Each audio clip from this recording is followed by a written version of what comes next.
Hola muchachos, cordial saludos, espero estén muy bien.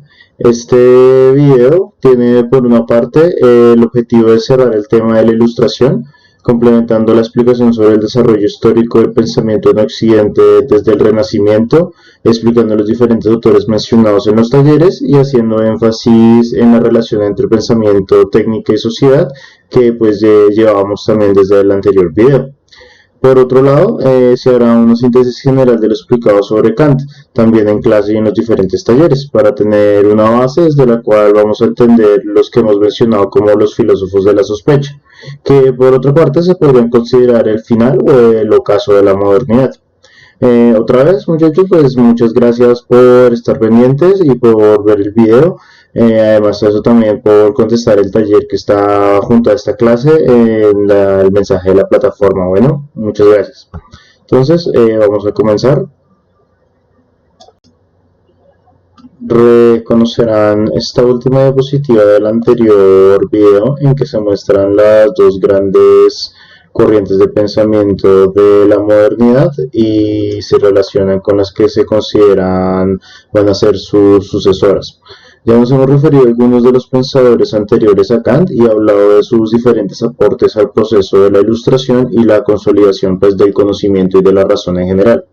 En este video terminaremos de hablar de sus teorías y la manera como afectaron el desarrollo histórico y social de los siglos XVII y XVIII en particular, para lo cual será también necesario pues introducir otros pensadores y sus proyectos. Cabe mencionar nuevamente una característica particular de cada una de estas corrientes y es que, por ejemplo, el empirismo y posteriormente lo que se va a considerar el positivismo lógico son tradicionalmente representados en su mayoría por pensadores de las Islas Británicas, o sea, de Inglaterra, mientras que el racionalismo y el idealismo van a ser típicamente considerados como algo continental, o sea, del territorio continental de Europa, en especial de Alemania y Francia, como ustedes pueden saber. Entonces, pues, producto de todo esto, se van a organizar las primeras academias o grupos de intelectuales dedicados al conocimiento y al desarrollo de la humanidad, ya no en secreto como lo habían hecho anteriormente en lo conocida como la República de las Letras o la escuela o Universidad Invisible, las cuales ya habíamos mencionado también en fotocopias en el video anterior, sino que de esta forma lo iban a hacer de manera abierta, ¿no? Y incluso con el apoyo del mismo Estado, fundándose de esa manera conocida como la Royal Society, de la cual de hecho Isaac Newton se volvería eventualmente su director también más célebre. Pero para que se dieran estos eventos y para que se pudieran crear esto, antes de que pasara esto, vemos como también se habían dado lo que se consideraban obras fundamentales de las corrientes racionalistas y empiristas, con el discurso del método, del cual unos años después iban a dar las meditaciones metafísicas, y por el otro lado el Known Organ o las nuevas herramientas de la lógica para el conocimiento, que de hecho serían pues parte de un proyecto más grande conocido como el Instauratio Magna, que sería la renovación o la instauración de una nueva relación del hombre con el mundo y el conocimiento, basada o inspirada de hecho en la visión anterior que había de la creación divina, de la forma en que se explicaba la creación del hombre a través de Dios y cómo se había hecho esa relación, que de hecho inspiraría otra gran obra clave que sería la enciclopedia, en la cual se divide o se organiza el conocimiento de la forma como lo proponía Bacon, basado en el hombre y basado en su capacidad de transformación del mundo, y no ya como se había hecho anteriormente, no un conocimiento basado en Dios y en la contemplación de su creación a través de la retórica, como lo consideraba la escolástica o el modelo de ciencia de la Edad Media, de hecho. De esta forma, se considera que la ilustración comienza oficialmente o tradicionalmente en la historia se considera que comienza entre los años 1787 y 1789. Pues en estos años John Locke va a establecer los fundamentos del liberalismo político, como lo mencionamos anteriormente, que son de hecho las bases de los sistemas de derechos que se mantienen hasta el día de hoy, y Newton establece la ley de la gravedad universal, que unificaría varios sistemas y normas físicas que habían establecido pensadores científicos anteriores, como Galileo y Kepler, logrando de alguna manera también las pretensiones epistemológicas dejadas por Bacon y por Descartes, ¿no?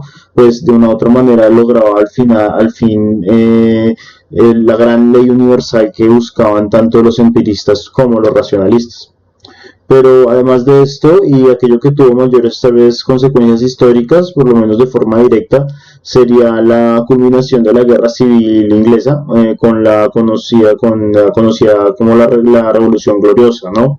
En la cual por primera vez se instauraría en toda Europa, por lo menos desde los sistemas griegos y en menor medida desde los romanos, que de hace más de 1400 años, de hecho, se volvería entonces a instaurar un sistema de participación ciudadana a través del Parlamento, ¿no? O su versión del Senado, que limitaría de hecho los poderes de los reyes y de la monarquía a través de las cámaras menores y mayores, ¿no? Que de hecho es un sistema que también curiosamente se mantiene hasta el día de hoy, ¿no? Es además de todo, como verán, la constitución política liberal más antigua que mantiene Europa hasta el día de hoy.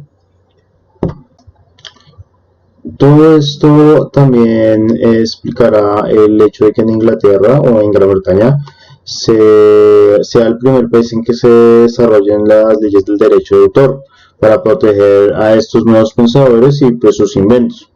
Y que pues esto poco a poco llevará a un desarrollo técnico que impulsaría la manera como se produciría y se trabajaría, creándose eventualmente la máquina de vapor en 1769, como la fecha en la cual también se considera tradicionalmente que comienza la revolución industrial.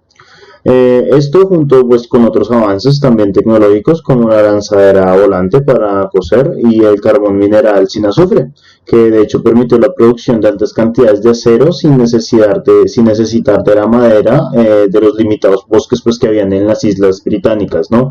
Esto que permitiría además que asimismo se pudiera desarrollar o se pudiera construir una flota marítima que aseguraría el poder colonial de los territorios de Inglaterra, por ejemplo en India o en África, además.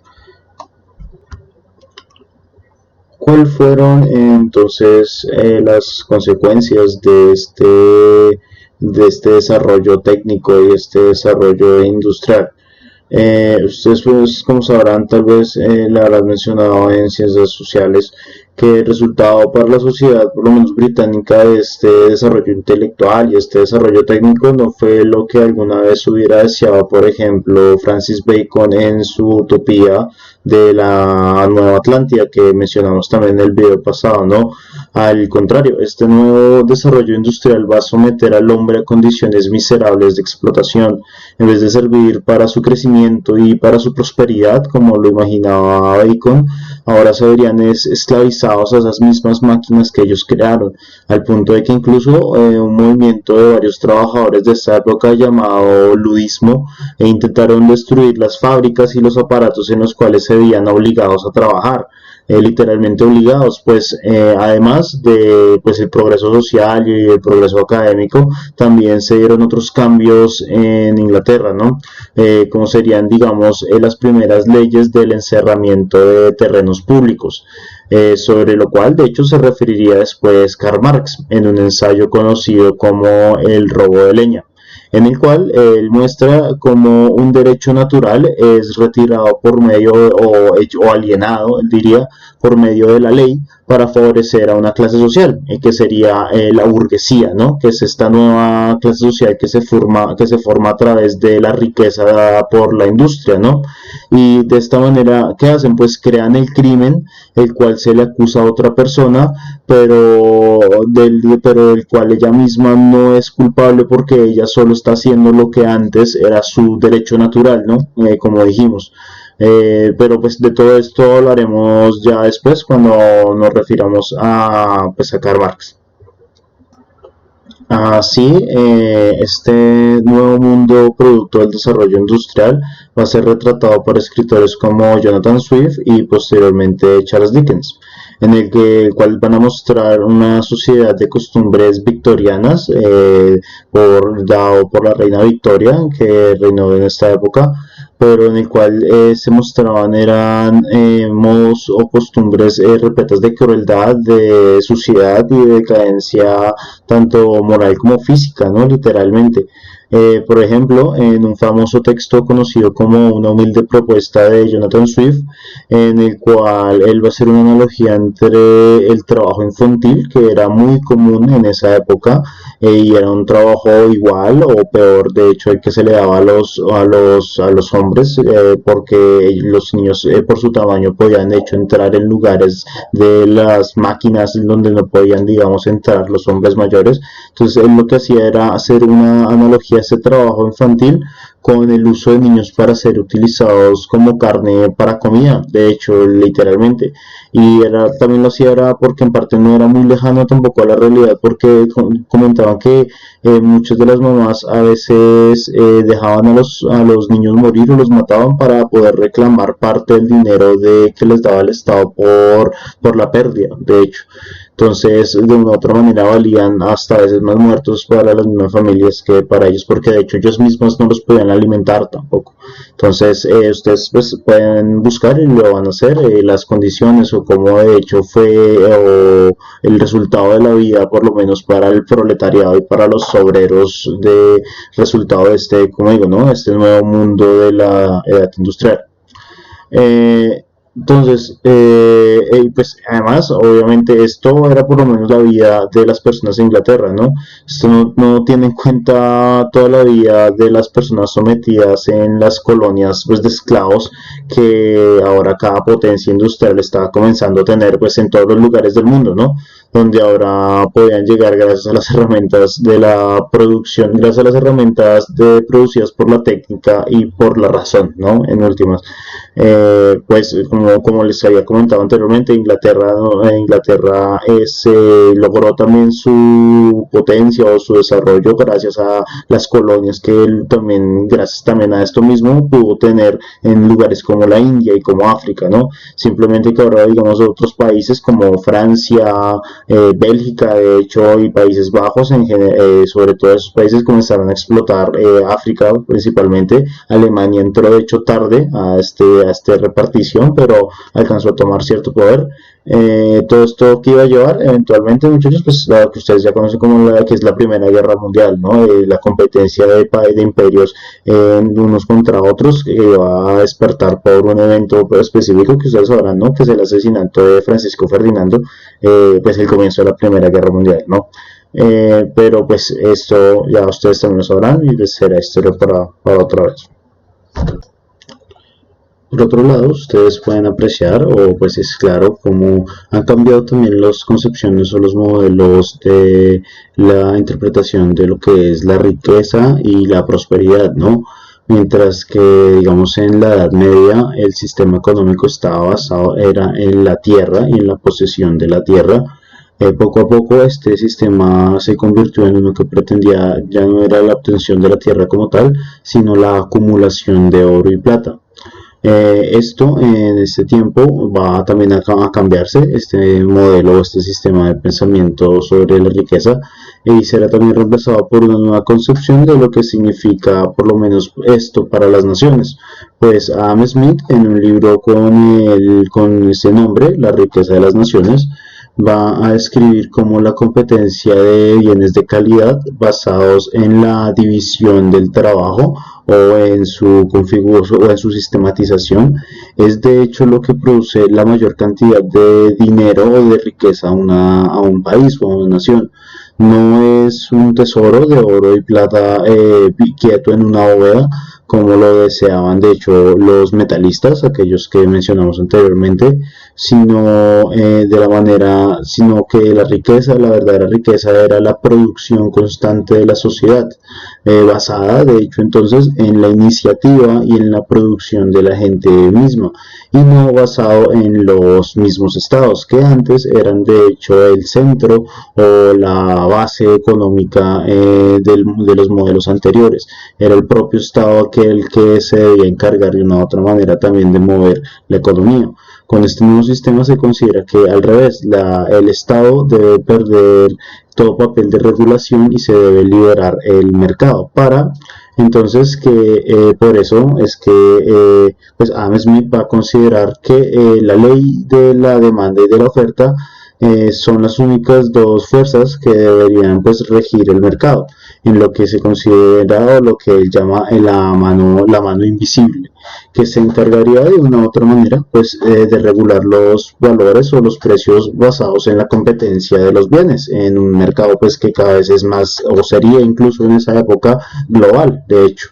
Y esto, como ustedes pueden ver, son las bases del liberalismo económico moderno y el modelo de producción industrial, ¿no? Que lo que intenta es maximizar la ganancia por medio de la sistematización de la producción, como de hecho un ejemplo sería como la fabricación en serie, ¿no? Es decir, o sea, ¿qué sería la división del trabajo y la sistematización? Una cosa es cómo se producía anteriormente, que cada persona independientemente producía un objeto, y ahora es muy distinto en esta situación en la cual cada persona se va a organizar en un sistema completo de producción en la cual cada uno aporta una pequeña parte para la producción más eficiente de un objeto, ¿no?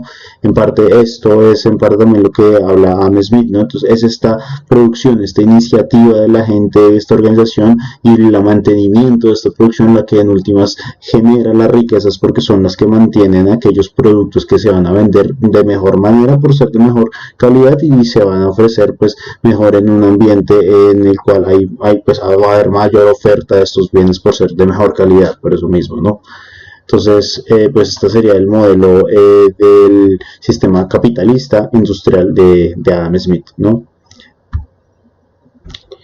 Nos hemos enfocado hasta ahora en Inglaterra por el mismo desarrollo de los eventos históricos, pero comúnmente se tiene a Francia como el país de la Ilustración, tal vez también por la popularidad de la Revolución Francesa. Y pues es que pues, el desarrollo de la Ilustración se iba a expandir y también iba a continuar con autores que iban a mirar las propuestas de los pensadores de las islas o pues de Inglaterra para intentar adoptarlas o mejorarlas. Y es así como de hecho van a hacer también el movimiento de la enciclopedia, que va a tomar fuerza en Francia, pero que junto a él lo importante digamos de este proyecto es que también va a despertar el interés por el desarrollo intelectual de muchos otros temas o de muchas otras áreas, así como también despertar muchos otros autores, ¿no? que iban a tener un interés por desarrollar esas nuevas áreas. Y pues aunque eventualmente sí se tiene que decir que la Revolución Francesa va a adoptar los ideales de la Ilustración, como lo podemos ver con su famoso lema de la libertad, la igualdad y la fraternidad, y que también inspirado también en la Revolución Americana, que de hecho va a ser anterior, que buscaba en sí misma la libertad, ¿no? Y buscaba refundarse sobre las bases de hecho del Estado de John Locke y de Montesquieu, ¿no? Que serían la separación de poderes en últimas. Y y a pesar de que la verdad, a pesar de como dijimos la popularidad y el verdadero efecto que va a tener posterior para la historia y para el mundo, se debe decir que la Revolución Francesa o las causas de la Revolución Francesa se deben más a la incompetencia administrativa del rey, ¿no? Y se quiere también incluso a la incompetencia innata de un sistema monárquico. Porque pues incluso hay que mencionar que muchos de los autores de la Ilustración no consideraban que la revolución fuera el mejor medio para el progreso, incluso lo criticaban, consideraban que al contrario era una figura de autoridad que llevara este proceso o que lo realizase, o sea que fuera una persona ilustrada la que ayudara a los demás a salir de su estado, ¿no? Como dijimos, a pesar de esto, pues el evento ocurrió, ¿no? La revolución pasó, a pesar de todo lo que pudieran opinar los diferentes autores, y esto catalizó o potenció o desarrolló los deseos o los ideales de cambio y transformación que se proponían, que ellos mismos también proponían con cuestiones, pues a pesar de todo, con cuestionables resultados, ¿no? Porque después de la Revolución Francesa, aunque Napoleón se va a volver emperador y va a llevar estos ideales al resto de Europa y de una otra manera expandir los ideales de la revolución, Al final de las guerras napoleónicas y sus guerras de conquista, van a volver a resurgir los viejos poderes monárquicos y de la monarquía a través de lo que se va a conocer como la Santa Alianza. Aunque, eso sí, muy importante mencionar, no sin antes causar inestabilidad en las colonias que pertenecían a esos países que había conquistado Napoleón, ¿no? Catalizando otra vez o desarrollando los procesos de independencia que ellos mismos también comenzaban a inspirarse en los ideales de la Ilustración y en las revoluciones que estaban ocurriendo. Como de hecho uno de esos países lo sería también Colombia, al ser también el colonia de España, como dije, que fue un territorio conquistado por Napoleón durante sus guerras, de una u otra manera, como dije, catalizando o comenzando el proceso de independencia en nuestro país. Con la muerte de Kant, entonces, el surgimiento y el final de Napoleón y de sus guerras, y posteriormente, como lo dijimos, con la restauración de los monarcas con la Santa Alianza, se considera también que la Ilustración va a llegar a su final, por lo menos en los grandes países de Europa. En contraste a este movimiento, van a comenzar a surgir otros movimientos que reaccionarán de una u otra manera a esta nueva visión a estos ideales inspirados en la grandeza de la razón, ¿no? Que de una u otra manera llevaron al desarrollo de la ciencia y de la técnica, y por lo tanto también de un pensamiento mecanicista sobre el mundo, ¿no? Un mundo, como dijimos, un mundo industrializado que lo que ha hecho es instrumentalizar todas las cosas, ¿verdad? Estos nuevos, por lo tanto, movimientos que van a ser, digamos, el romanticismo, pero también el idealismo, van a criticar este desarrollo, ¿no? Y van a comenzar a cuestionar y a revisar críticamente de estos ideales de progreso, ¿no? De verdad, qué significa avanzar y qué significa de una u otra manera, pues, como imagino, progresar. Refiriéndose al debate de cómo debe progresar la Ilustración, y teniendo en cuenta todo el desarrollo de los países y de las naciones, y además su transformación paulatina de monarquías a repúblicas democráticas, en este contexto Thomas Hobbes y Rousseau van a intentar explicar el surgimiento de los estados de forma teórica, ¿no? Van a crear un modelo para poder explicar el surgimiento de los organismos sociales. Pues antes se había hecho un estudio realista, como alguna vez mencionamos, de la política, pero no había creado como tal un modelo de explicación lógico o teórico, por decirlo así, de la sociedad, ¿no? De los organismos sociales. Antes, incluso como también mencionamos, era tradición explicar la política a través de Dios, ¿no? Y que considerar que todo el poder era simplemente una expresión divina y se fundamentaba por lo mismo, ¿no? Porque era el elegido de Dios aquel que dominaba sobre los demás hombres. Y por lo tanto no se veía esto como una construcción humana, como un desarrollo social e histórico. De esta forma, ambos autores van a intentar explicar el fenómeno de la organización social a través de un pacto, por eso se conocen como teorías pactistas. O se van a referir entonces a un momento en que los hombres por sí mismos o a través de ellos van a agruparse y van de una u otra manera a aceptar las jerarquías y el poder. Y por lo tanto también se van a referir a un momento previo a este pacto, un momento de naturaleza, ¿okay? En el cual los hombres van a tener que organizarse, o algo los va a llevar de una u otra manera a tener que estar en este pacto, ¿okay? Por lo tanto, los dos, a pesar de que se refieran a lo mismo, van a tener explicaciones basadas en intenciones y razones pues totalmente distintas por parte de las personas que deciden vincularse al pacto, y por lo tanto también por interpretaciones totalmente distintas de lo que es su naturaleza o lo que es un momento natural previo a una organización social, ¿no? Y una organización estatal. Por tanto, vamos a ver que mientras para Hobbes los hombres se unen al pacto por el miedo, al estar en la naturaleza en una situación de guerra constante de todos contra todos, como él expresaría en su famosa frase, el hombre es un lobo para el hombre, y por lo tanto estos eventualmente se dejan someter para poder garantizar su seguridad y su vida. Esto él lo explica en su libro El Leviatán, en el cual el Estado se considera un monstruo bíblico que reúne o es la sumatoria de todas las voluntades y las pasiones de las personas sometidas en lo que él considera este gran organismo, ¿no? Que va a unir, como dije, a las diferentes personas y sus diferentes intenciones. Por otro lado, Rousseau habla de un contrato en el que las personas buscan garantizar los derechos que antes tenían en la naturaleza. Y es que en este caso podemos ver que se invierte el significado del estado de naturaleza o el estado natural.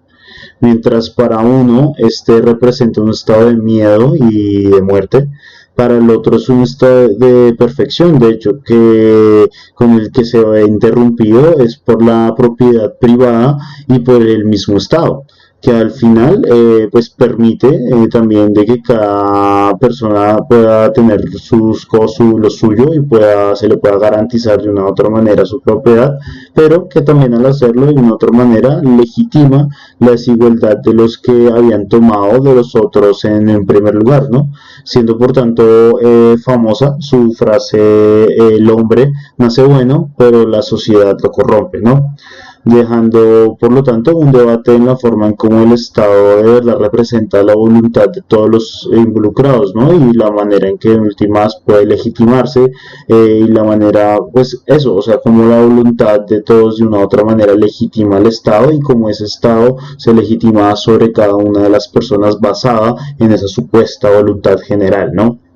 Pero a pesar de cualquier razón, recordemos de la importancia de explicar o de legitimar el poder por medio de la voluntad de las personas mismas, ¿no? Y no por la autoridad divina de algún monarca, como se explicaba anteriormente, ¿no? O sea, independiente de las diferentes razones o intenciones que dieran estos dos autores, esto es lo que en últimas deseaban lograr, o esto es lo que intentaban explicar, una teoría o un modelo político basado en el hombre y no en Dios.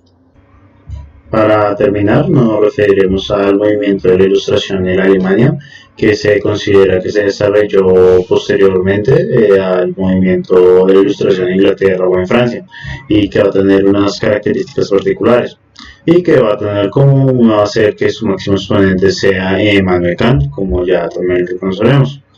Decir en primer lugar que en este momento eran diferentes reinos y no era una nación unificada como la conocemos hoy en día. Por lo tanto, eso también permitió diversos estilos y pensamientos que al principio de hecho tenían la mayoría de influencia francesa, pero que después, teniendo en cuenta su libertad religiosa, debido también al luteranismo, como lo dijimos, o a las ideas de Lutero, tomarían un carácter propio también hasta crear movimientos auténticos dentro de su estilo, como el idealismo y el romanticismo. En este contexto, Kant va a desarrollar su filosofía, logrando gran reputación a pesar de hecho de nunca haber salido de su ciudad natal, en Prusia Oriental, nunca haber salido de Königsberg. Sus aportes para el pensamiento los hemos presentado en tres partes. En primer lugar, por proponer un nuevo método de construcción de conocimiento que